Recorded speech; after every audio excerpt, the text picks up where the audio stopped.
As well as Double Duran, as we know, right? One of the things we wanted to know is why and how Arcadia came into being.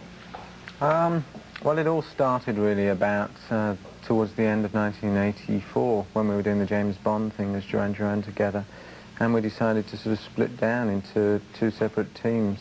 We felt after 5 years together, you know, it was about time we did something different again. So John and Andy went off and did Power Station. Simon, Roger and I did something under the name of Arcadia.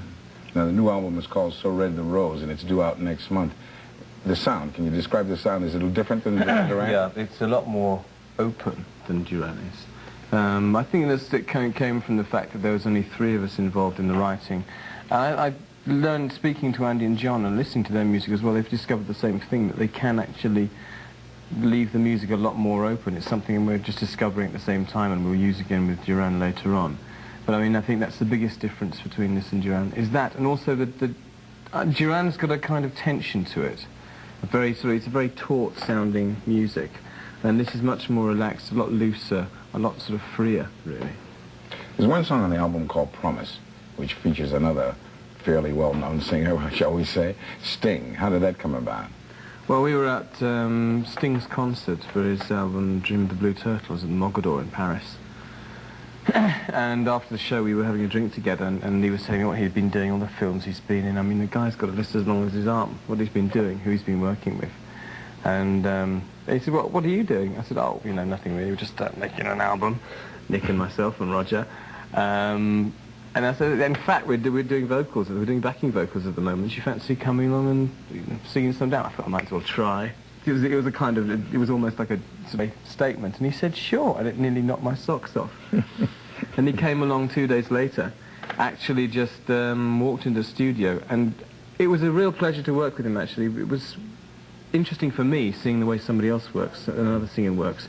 But just to listen to him singing, I mean, the guy's got a very powerful voice. He's very professional in an artistic way. It's very difficult to walk into somebody else's session and find a really useful piece of, a useful line to take, a useful piece of music, something that really does add something to the track. And he did it straight away, very quickly, and it was great. It was a joy to work with him. All right, you're going to be with us for the rest of this hour. I want to talk to you some more about the album and some of the other guests on it. We'll take care of a little bit of business, and actually we've got Roger Daltrey coming up, his brand new one, which is called After the Fire, written by Pete Townsend for Roger. That's coming up within 30 minutes.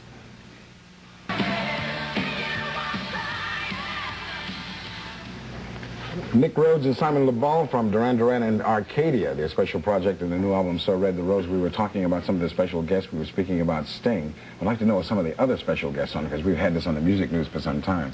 Well, there's a lot of people on the album, actually. It started with just the 3 of us, and then we thought, well, wait a minute, there's a few things we can't do here. So the initial nucleus was a Japanese guitarist called Masami Tachia. And then a percussionist called David Van Teegum, and a bass player, actually a jazz bass player called Mark Egan. We worked with that lineup for a while and slowly added people. Later we added saxophonist Andy Mackay and other guitarists, Carlos Alomar and Dave Gilmore. And just sort of, we were fortunate to be able to use people as we needed them within the project. I know that Mackay meant an awful lot to you guys, because he was from Roxy Music. Sure, yeah. I think all the musicians we chose really were people that we'd admired and respected their work for a while or a long time. Yeah, of course, the beauty of the way we did this was that we could actually choose the musicians to work with particular tracks in mind, rather than have the same group for the whole album. I understand, Simon, that you play guitar on this record. Oh dear, don't tell Andy Taylor. Excuse me, Andy, I didn't mean to. Yeah, it was a fun. I've always wanted to do it. In fact, we actually got Nick to hit a note, didn't we? Oh yeah, my guitar's definitely suspect there. Yeah, definitely.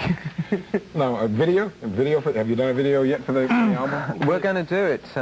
We're just about to go to Paris. In fact, we've got to hurry up with this. Very quickly. The plane's leaving soon.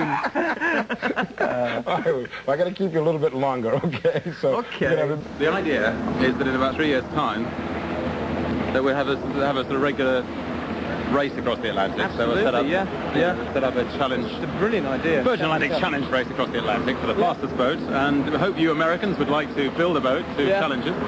Yeah, because you know, us English are faster and quicker than any of you guys. It's up to you to try and disprove us. Yeah.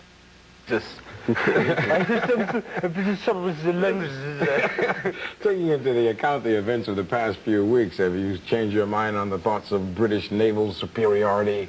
Not at all, no. I mean, that was just a practice run. You know, every small boat does capsize drill. We thought we'd do it, you know. I mean, that's why we picked a spot 4 miles from the biggest helicopter base in the whole, you know, in the whole of Europe.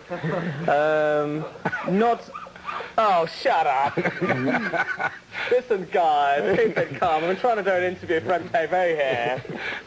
What about the Whitbread? Are you still going to take part in the race? Yeah, definitely. It's on, it's all going ahead. The boat's in the water at this very moment, having the mast put in. The race begins on the 28th of this month, of September.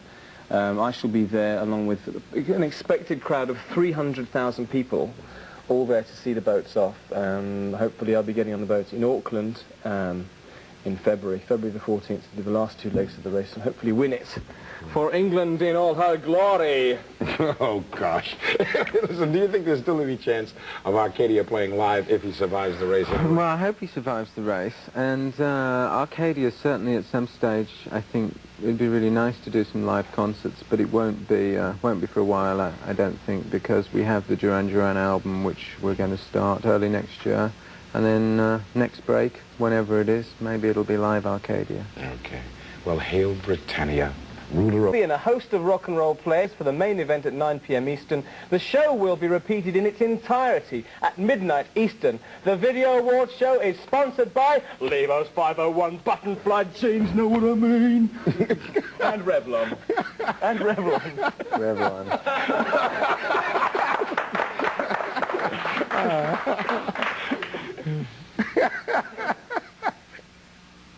Hershey Bar.